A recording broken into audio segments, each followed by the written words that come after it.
Hello दोस्तों, आप कैसे हैं। और मैं विजय कुशवाहा और आप देख रहे हैं बजरंग बीज भंडार यूट्यूब चैनल। और आज हम बात करेंगे खीरे की खेती के बारे में।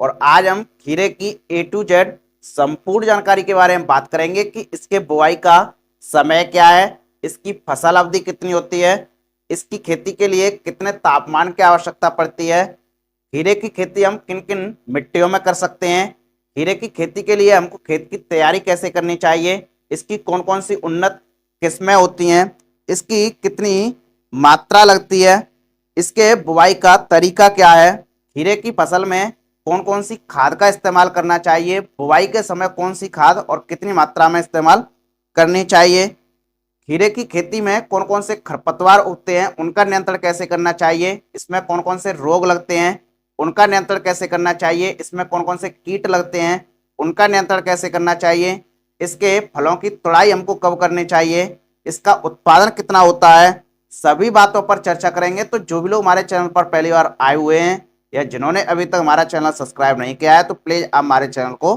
सब्सक्राइब कर लें, जिससे खेती संबंधी नई नई जानकारी आपको यहाँ से मिलती रहे। तो बने रहिए वीडियो के एंड तक। तो चलिए शुरू करते हैं। जैसा कि आज हम बात करेंगे खीरे की खेती के बारे में, तो सबसे पहले हम बात करते हैं इसके बुवाई के समय की। तो खीरा की खेती हमारे भारत देश में लगभग पूरे वर्ष की जाती है। अधिकतर ये खरीफ सीजन में और जायद सीजन में की जाती है। यदि हम इसकी खरीफ सीजन में बुआई कर रहे हैं तो 10 मई से लेकर 31 जुलाई तक कभी भी कर सकते हैं। यदि हम इसकी जायद सीजन में बुआई कर रहे हैं तो 1 जनवरी से लेकर 31 मार्च तक कभी भी बुआई कर सकते हैं। बात करें इसकी फसल अवधि की, तो इसकी फसल अवधि लगभग 70 से 100 दिन तक लगभग होती है। बात करें कि खीरे की खेती के लिए कितने तापमान की आवश्यकता पड़ती है, तो खीरे की जो खेती है वो हमारे भारत देश में खरीफ और जायद सीजन में अधिकतर की जाती है। तो इसकी खेती के लिए एक अंकुरण से लेकर अंतिम चरण तक एक एवरेज लगभग 18 से 35 डिग्री सेंटीग्रेड तापमान की आवश्यकता पड़ती है। बात करें कि खीरे की खेती हम किन किन मिट्टियों में कर सकते हैं, तो खीरे की खेती के लिए बलुई दोमट मिट्टी उत्तम मानी जाती है। इसके अलावा आप दोमट मिट्टी, हल्की चिकनी मिट्टी, हल्की रेतीली मिट्टी, हल्की दोमट मिट्टी, काली मिट्टी, इन सभी प्रकार की मिट्टियों में आप इसकी सफलतापूर्वक खेती कर सकते हैं। और मिट्टी ऐसी हो जिसका पीएच मान 5.5 से 7 के बीच में हो, जिस भूमि में जल निकास की अच्छी व्यवस्था हो और ऐसी भूमि हो जिसमें कार्बनिक या जीवांश पदार्थ की मात्रा अधिकतम हो, तभी हम खीरे की खेती कर सकते हैं। बात करें खेत की तैयारी की, हमको खीरे की खेती के लिए खेत की तैयारी कैसे करनी चाहिए, तो जब भी हम बुआई करते हैं खीरे की, उससे लगभग 15 से 20 दिन पहले हमको सड़ी हुई गोबर की खाद का इस्तेमाल करना चाहिए। यदि हम सड़ी हुई गोबर की खाद का इस्तेमाल कर रहे हैं तो लगभग 10 से 12 टन प्रति एकड़ के हिसाब से सड़ी हुई गोबर की खाद का इस्तेमाल कर सकते हैं। उसी के साथ साथ आपको ट्राइकोडर्मा का भी इस्तेमाल करना चाहिए। ट्राइकोडर्मा लगभग 3 से 4 किलोग्राम प्रति एकड़ के हिसाब से इस्तेमाल कर सकते हैं। यदि आप ट्राइकोडर्मा का इस्तेमाल करते हैं तो उकठा रोग की समस्या कम देखने को मिलती है। उसके बाद हमको खेत की जुताई कर देनी चाहिए और जुताई करने के बाद लगभग बुवाई से 8 से 10 दिन पहले हमको खेत में पलेवा कर देना चाहिए। और पलेवा करने के बाद जब हमारा खेत जुताई के लिए तैयार हो, जिसमें उचित नमी हो जुताई के लिए, उस समय हम खेत की जुताई कर सकते हैं। और यदि हम जुताई कर रहे हैं तो मिट्टी पलटने वाले हल से भी कर सकते हैं, हैरो से भी कर सकते हैं, एक या दो जुताई आड़ी तिरछी कर सकते हैं। उसके बाद हमको कुछ खादों का प्रयोग करना चाहिए। बुवाई से पहले हमको कुछ खादें प्रयोग करनी चाहिए, जैसे कि डीएपी 50 किलोग्राम प्रति एकड़ के हिसाब से, पोटास 40 किलोग्राम प्रति एकड़ के हिसाब से, इसी के साथ साथ एसएसपी जो कि सिंगल सुपर फॉस्फेट होती है। इन्हीं के साथ साथ हमको किसी एक कीटनाशक का इस्तेमाल करना चाहिए, जो कि जैसे कि कार्बोपुरान है जो कि 3% में आता है, उसका 5 से 8 किलोग्राम प्रति एकड़ के हिसाब से इस्तेमाल कर सकते हैं। यदि हम सड़ी हुई गोबर की खाद का इस्तेमाल करते हैं तो भाट ग्रव भी हमारे खेत में देखने को मिलती है। और यदि भाट ग्रव का अटैक है तो इन्हीं खादों के साथ साथ हम थायोमेथक्जाम 25% WG जो कि आता है उसका 500 से 700 ग्राम प्रति एकड़ के हिसाब से इस्तेमाल कर सकते हैं। और इन सभी खादों को मिलाकर हम खेत में बिखेर कर और अंतिम जुताई करके पाटा लगाकर खेत को समतल छोड़ सकते हैं, और आप अंतिम जुताई कर रहे हैं तो कल्टीवेटर से भी कर सकते हैं या आप रोटावेटर से भी कर सकते हैं, और पाटा लगाकर खेत को समतल छोड़ सकते हैं। इस तरीके से आपका खेत बुआई के लिए तैयार हो जाता है। बात करें बीज की मात्रा की, तो खीरे की फसल के लिए लगभग 400 से 500 ग्राम प्रति एकड़ के हिसाब से बीज की आवश्यकता पड़ती है।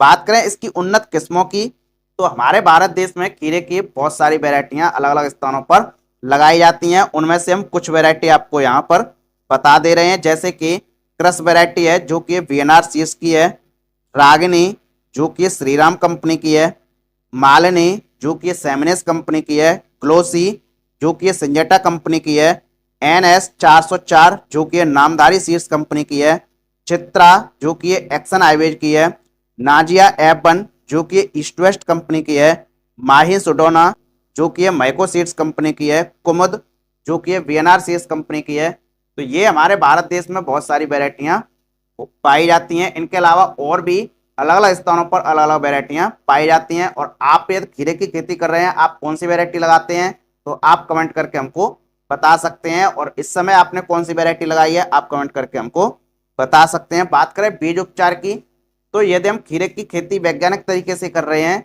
तो हमको खीरे का जो बीज है वो हमको मार्केट से ही लेकर आना चाहिए। और यदि हम मार्केट के बीज की बुआई करते हैं तो ये ऑलरेडी उपचारित होते हैं, हमको उपचारित करने की आवश्यकता नहीं पड़ती है। बात करें बुआई के तरीके की, खीरे की बुआई हम हाथ के द्वारा भी कर सकते हैं, सीड ड्रिल मशीन द्वारा भी कर सकते हैं, और देसी हल के द्वारा भी बुआई कर सकते हैं। यदि हम बुआई कर रहे हैं तो इसकी लाइन से लाइन की दूरी लगभग 150 से 180 सेंटीमीटर होनी चाहिए, और पौधे से पौधे की दूरी लगभग 30 से 40 सेंटीमीटर होनी चाहिए, और इसके बीज की जो गहराई है वो लगभग 2 से 3 सेंटीमीटर होनी चाहिए। हमारे भारत देश में खीरे की खेती अलग अलग स्थानों पर अलग अलग तरीके से की जाती है। कहीं पर प्लेन खेत में भी की जाती है, क्यारी बनाकर केवल इसकी बुआई हम कर देते हैं। कई स्थानों पर इसकी बेड बनाकर भी खेती की जाती है, कई स्थानों पर बेड बनाकर मल्चिंग बिछाकर भी इसकी खेती की जाती है, और कई स्थानों पर मंडप विधि से भी इसकी खेती की जाती है। हमारे भारत देश में अलग अलग स्थानों पर अलग अलग तरीके से खेती की जाती है।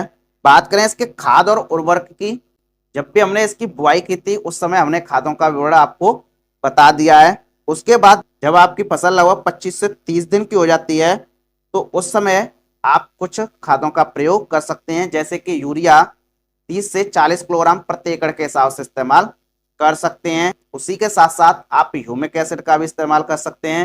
ह्यूमिक एसिड यदि आप इस्तेमाल कर रहे हैं तो 1 से 2 किलोग्राम प्रति एकड़ के हिसाब से इस्तेमाल कर सकते हैं। कुछ किसान भाई जाइम का भी प्रयोग करते हैं। जाइम का यदि आप प्रयोग कर रहे हैं तो लगभग 4 से 5 किलोग्राम प्रति एकड़ के हिसाब से प्रयोग कर सकते हैं। अलग अलग कंपनियां अलग अलग नाम से देती हैं, जैसे कि इफ्को कंपनी सागरिका के नाम से देती है, धानुका कंपनी धनजाइम गोल्ड के नाम से देती है, सुमिटोमो कंपनी लाटू के नाम से देती है। अलग अलग कंपनियां अलग अलग नाम से देती हैं। यदि आप सिंचाई कर रहे हैं उस समय इन खादों का प्रयोग कर सकते हैं। यदि आप ड्रिप सिंचाई कर रहे हैं तो ड्रिप सिंचाई में आप एनपीके जो कि 19-19-19 आती है या 20-20-20 आती है, उसका आप 3 से 4 किलोग्राम प्रति एकड़ के हिसाब से इस्तेमाल कर सकते हैं। उसके बाद यदि आप स्प्रे कर रहे हैं तो स्प्रे में आप एनपीके का भी इस्तेमाल कर सकते हैं, जो कि 19-19-19 लगभग 500 से 800 ग्राम प्रति एकड़ के हिसाब से इस्तेमाल कर सकते हैं। जब आपकी फसल लगभग 45 से 50 दिन की हो जाती है उस समय हमको, यदि हम स्प्रे कर रहे हैं तो स्प्रे में एनपीके जो कि 052-34 आती है, उसका आप 500 से 800 ग्राम प्रति एकड़ के हिसाब से इस्तेमाल कर सकते हैं। उसी के साथ साथ बोरॉन का भी इस्तेमाल करना चाहिए। बोरॉन जो कि 20% आती है, उसका आप 300 से 400 ग्राम प्रति एकड़ के हिसाब से इस्तेमाल कर सकते हैं यदि आप स्प्रे कर रहे हैं। तब यदि आप ड्रिप सिंचाई कर रहे हैं तो ड्रिप के द्वारा आप एनपीके जो कि 20-20-20 आती है, उसका आप 3 से 4 किलोग्राम प्रति एकड़ के हिसाब से इस्तेमाल कर सकते हैं। और आप बोरॉन लगभग 1 किलोग्राम प्रति एकड़ के हिसाब से इस्तेमाल कर सकते हैं ड्रिप द्वारा यदि सिंचाई कर रहे हैं तब। और उस समय आपकी फसल फ्लावरिंग और फ्रूटिंग स्टेज पर आ जाती है। यदि आपकी फसल फ्रूटिंग स्टेज पर है तो आपको कैल्शियम नाइट्रेट का इस्तेमाल करना चाहिए। कैल्शियम नाइट्रेट 25 किलोग्राम प्रति एकड़ के हिसाब से इस्तेमाल कर सकते हैं। उसके बाद 45 से 50 दिन के बाद आपकी फसल में फलों की तुड़ाई स्टार्ट हो जाती है, और जब भी आप सिंचाई कर रहे हैं प्रति सिंचाई पर आप कैल्शियम नाइट्रेट का प्रयोग कर सकते हैं। कैल्शियम नाइट्रेट जो कि 20 से 25 किलोग्राम प्रति एकड़ के हिसाब से इस्तेमाल कर सकते हैं। यदि आप स्प्रे कर रहे हैं तो प्रति स्प्रे में आप एनपीके और बोरोन का प्रयोग कर सकते हैं। बात करें सिंचाई की, तो जब भी हम खीरे की बुवाई करते हैं, हमने आपको पहले ही बताया है, जब आप बुवाई कर रहे हैं उससे पहले हमको पलेवा करना चाहिए। यदि आप पलेवा करके बुवाई करते हैं तब इसमें जल्दी सिंचाई की आवश्यकता नहीं पड़ती है। यदि आप पलेवा न करके बुवाई नहीं करते हैं तो आपको बुवाई करने के तुरंत बाद आपको सिंचाई करनी पड़ती है। उसके बाद आपको जल्दी जल्दी सिंचाइयों की आवश्यकता पड़ती है। उसके बाद लगभग 8 से 10 दिन के अंतराल पर आप इसकी बार बार सिंचाई कर सकते हैं। और जब आपकी फसल फ्लावरिंग और फ्रूटिंग स्टेज पर आती है, आपको ये विशेष ध्यान रखना है, जब आपकी फसल फ्रूटिंग स्टेज पर आती है भरपूर, उस समय आपको अपने फसल में नमी बनाए रखना चाहिए। यदि आप नमी नहीं बनाते हैं तो आपके जो फूल हैं वो झड़ने लगते हैं, फल जल्दी तैयार नहीं होते हैं और जो फल की जो क्वालिटी होती है वो अच्छी नहीं होती है। तो आपको ये विशेष ध्यान रखना है, कम अंतराल पर आपको बार बार सिंचाई करनी चाहिए, जिससे कि हमारे जो फल हैं उसकी अच्छी क्वालिटी हो और उसमें चमक अधिक हो और फल हमारे जल्दी तैयार हो जाएं और फूल झड़ने की समस्या न हो। इन सभी के लिए हमको सिंचाई जल्दी जल्दी करनी चाहिए, ये आपको विशेष ध्यान रखना है। उसके बाद बात करें खरपतवार और उनके नियंत्रण की, तो खीरे की फसल में अलग अलग सीजनों में अलग अलग खरपतवार उगते हैं। इनकी रोकथाम करने के लिए जब हम इसकी बुवाई करते हैं, बुवाई करने के बाद और अंकुरण से पहले हमको पेंडमेथिलिन जो कि 30% ईसी फॉर्मुलेशन में आता है, उसका आप 1 लीटर प्रति एकड़ के हिसाब से इस्तेमाल कर सकते हैं बुवाई के बाद और अंकुरण से पहले। उसके बाद जब आपकी फसल में खरपतवार उगते हैं तब आप हाथों के द्वारा आवश्यकता अनुसार 2 या 3 निराई गुड़ाई कर सकते हैं। उसके बाद जब आपकी फसल भरपूर तैयार हो जाती है उसके बाद अधिकतर इसमें निराई गुड़ाई की आवश्यकता नहीं पड़ती है। बात करें रोग और उनके नियंत्रण की, तो खीरे की फसल में कई रोग देखने को मिलते हैं, जैसे कि पाउडरी मिल्ड्यू है, जड़ गलन है, तना गलन है। यदि आप नर्सरी तैयार करते हैं तो डैम्पिंग ऑफ भी लगता है, ट्रांसप्लांटिंग के बाद भी डैम्पिंग ऑफ लगता है, और डाउनी मिल्ड्यू है, एंथ्रेक्नोज है, पाले से बचाना है। ये कई रोग देखने को मिलते हैं, फल फटना है। तो इनकी रोकथाम करने के लिए मार्केट में कुछ फंजीसाइड्स आते हैं, जैसे कि कार्बोनाजिम प्लस मैंकोजिब 12% प्लस 63% अनुपात में आता है। उसका आप 400 से 500 ग्राम प्रति एकड़ के हिसाब से इस्तेमाल कर सकते हैं। ये यदि आपकी फसल पर रोग नहीं है, प्रिवेंटिव स्टेज पर है, तब आप इस फंजीसाइड का प्रयोग कर सकते हैं। यदि आपकी फसल पर रोग का अटैक दिखाई दे रहा हो तब आप एजॉक्सिस्ट्रोबिन 30% एससी फॉर्मुलेशन में आता है, उसका आप लगभग 150 से 180 ml प्रति एकड़ के हिसाब से प्रयोग कर सकते हैं। यदि आपकी फसल पर रोगों का प्रकोप अधिक है, जैसे कि फल सड़न है, जड़ गलन है, यदि ये रोग अधिकतर देखने को मिलते हैं तो इनकी रोकथाम करने के लिए आप एजॉक्सिस्ट्रोबिन 11% प्लस टेबुकोनाजोल 18.3% एससी फॉर्मुलेशन में आता है, उसका आप 150 से 200 ml प्रति एकड़ के हिसाब से प्रयोग कर सकते हैं। यदि आप और भी फंजीसाइड का प्रयोग करना चाहते हैं तो जैसे कि कैप्टान प्लस हेक्साकोनाजोल आता है जो कि 70% प्लस 5% डब्ल्यूपी फॉर्मुलेशन में आता है, जैसे कि टाटा कंपनी ताकत के नाम से देती है, इसका आप 400 से 500 ग्राम प्रति एकड़ के हिसाब से प्रयोग कर सकते हैं। तो मार्केट में बहुत सारे फंजीसाइड अलग अलग आते हैं। यदि हमको पाले से बचाना है तो हमको खेत में नमी बनाए रखना चाहिए, जल्दी जल्दी सिंचाई करनी चाहिए और खेत के चारों तरफ हमको धुआं करना चाहिए, जिससे कि हमारी फसल पर पाले का अटैक देखने को न मिले। यदि फल पट रहे हैं तो हमने आपको पहले ही बताया, जब आप सिंचाई कर रहे हैं या आपको स्प्रे कर रहे हैं तो आपको बोरोन का इस्तेमाल करना चाहिए। बोरोन की कमी से हमारी फसल के जो फल हैं वो फटते हैं, तो आपको प्रति स्प्रे में बोरोन का इस्तेमाल करना चाहिए। बात करें कीट और उनके नियंत्रण की, तो खीरे की फसल में कई कीट देखने को मिलते हैं, जैसे कि पत्ती सुरंगक कीट है, माहू है, मकड़ी है, पत्ती खाने वाली इल्ली है, फल मक्खी है, सफेद मच्छर है, सफेद सुंडी है, निमेटोड है, कद्दू का लाल भ्रंग कीट है। तो ये कई कीट देखने को मिलते हैं। यदि हमारी फसल की स्टेज छोटी है, लगभग 20 से 25 दिन की है, ग्रोथिंग स्टेज पर है, तो उस समय मार्केट में एक टेक्निकल आता है जो कि प्रोपनोफॉस 40% है प्लस साइपरमेथ्रिन 4% ईसी फॉर्मुलेशन में आता है, इसका आप 150 से 200 ml प्रति एकड़ के हिसाब से प्रयोग कर सकते हैं। यदि आपकी फसल पर इल्लियों का अटैक है तब आप इमामेक्टिन बेंजोएट 5% एसजी फॉर्मुलेशन में आता है, उसका आप 100 से 150 ग्राम प्रति एकड़ के हिसाब से इस्तेमाल कर सकते हैं। व्हाइट ग्रब के लिए हमने आपको पहले ही बताया है कि आपको थायमोथक्जम का इस्तेमाल करना चाहिए खेत की तैयारी के समय। इनके अलावा यदि आपकी फसल पर मकड़ी है तो मकड़ी के लिए मार्केट में बहुत सारे माइटिसाइड आते हैं, जैसे कि प्रिज्म कंपनी A1 के नाम से देती है, उसका आपको 150 से 200 ml प्रति एकड़ के हिसाब से इस्तेमाल कर सकते हैं। या जैसे कि मार्केट में डाइफेंथ्रान 50% WP फॉर्मुलेशन में आता है, उसका आप 125 ग्राम से लेकर 250 ग्राम प्रति एकड़ के हिसाब से इस्तेमाल कर सकते हैं।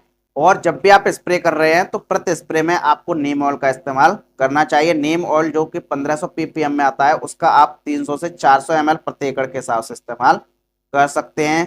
तो इस तरीके से आप कीटों का प्रबंधन कर सकते हैं। और आपको ये विशेष ध्यान रखना है कि आपके खेत में खरपतवार नहीं होने चाहिए। यदि खरपतवार हैं तब आपकी फसल पर कीटों का अटैक अधिकतर देखने को मिलता है, तो आपको ये विशेष ध्यान रखना है।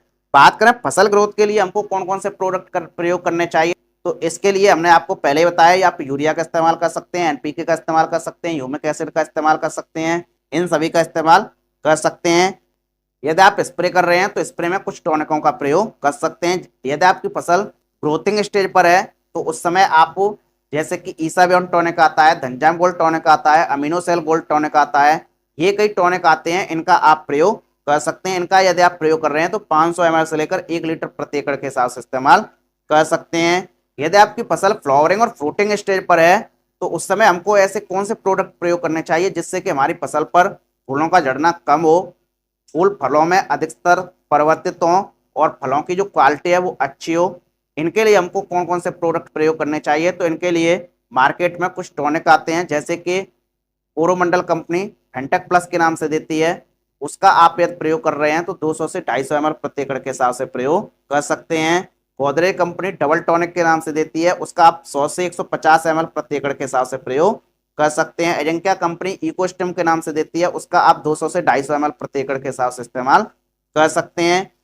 अलग अलग कंपनियां अलग अलग टॉनिकों को देती हैं, तो आप इनमें से किसी भी टॉनिक का स्प्रे में प्रयोग कर सकते हैं। और आपको ये विशेष ध्यान रखना है, प्रति स्प्रे पर आपको टॉनिकों का बदलाव कर देना चाहिए, बदल बदल कर आपको टॉनिकों का इस्तेमाल करना चाहिए, तभी हमारी फसल पर अधिकतर अच्छा रिजल्ट देखने को मिलता है। बात करें फल तोड़ाई की, तो फल तोड़ाई की जब हमारी खीरे की फसल लगभग 50 से 55 दिन की हो जाती है तब हमारे फलों की पहली तोड़ाई स्टार्ट हो जाती है। उसके बाद आप 2 से 3 दिन के अंतराल पर बार बार तोड़ाई कर सकते हैं। बात करें इसके उत्पादन की, तो इसका जो उत्पादन है वो आपकी देखरेख पर, आपकी लागत पर, लगाने के समय पर, लगाने के स्थान पर कई कारकों पर निर्भर करता है। वैरायटी पर भी काफी निर्भर करता है। एक एवरेज लगभग 160 से 200 कुंतल प्रति एकड़ के हिसाब से इसका उत्पादन देखने को मिल जाता है। और उत्पादन हमने आपको पहले ही बताया है, ये कई कारकों पर निर्भर करता है। तो इस तरीके से आप खीरे की खेती कर सकते हैं। कुछ किसान भाई खीरे की खेती से काफी अच्छा मुनाफा कमा भी लेते हैं।